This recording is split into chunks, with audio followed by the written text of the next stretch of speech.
to get from the light arrow to the heavy arrow. It's very, very subtle differences. To give an example, right, I'm going to use some howitzer examples. So we're going to run a particular shell. This one weighs 99.6 pounds. We're going to run it at max charge. So in order to range a target on level ground at 12,000 meters, right, 12 kilometers, in order to tilt the barrel to 13,000 meters or 13 kilometers, the difference to add from 12,000 to 13,000 is a very small difference, right? So we're talking about 7.5 miles, just to give scale here.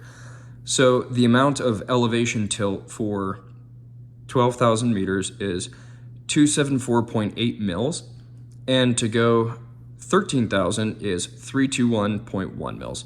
So we subtract it out and it's 46.3 mils, which sounds like a lot, but each degree has 17.778 mils. So you convert that into degrees, you only have to physically tilt the tube 2.6 degrees further up in order to go an extra 1,000 meters. Like, that's a very subtle difference.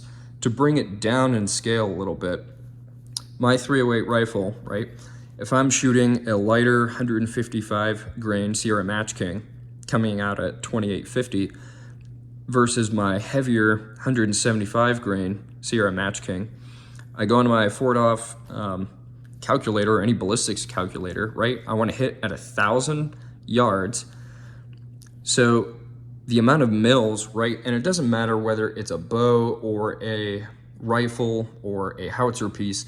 When you're referring to elevation in MRADs, that's how much you physically have to tilt the tube up. All the aiming devices are roughly the same. So my come up from my zero range, whatever that was 8.9 mils to get my .308 with a lighter load to 1,000. The come up for the heavier load was 12.4 mils. Subtracted out is 3.5 mils.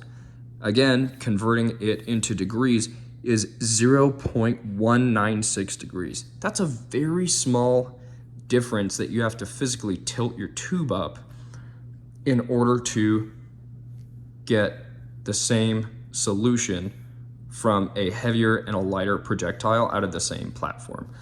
The reason I bring this up is because in archery, it's no different. The amount of tilt that you put in your wrist from the heavier to the light arrow at most ranges is going to be very, very, very slight. And conversely, even though it looks exaggerated on paper, this angle between the two is very, very, very small. That's why you're able to observe the 1/4 inch difference at 45 yards compared to 40 yards, right? The reason most people expected that to be a much larger difference is because they keep shooting one aiming solution for a lighter projectile, and then they just immediately load another one in there and it falls short. So to use my .308 example, if I were to have my lighter load zeroed for 1,000, right? I zeroed at 100, I dope up my 8.6 mils, and I'm on 1,000, and then immediately put the heavier load in, I'm gonna fall on the 851 yard line. I'm about 150 meters or 150 yards short, right?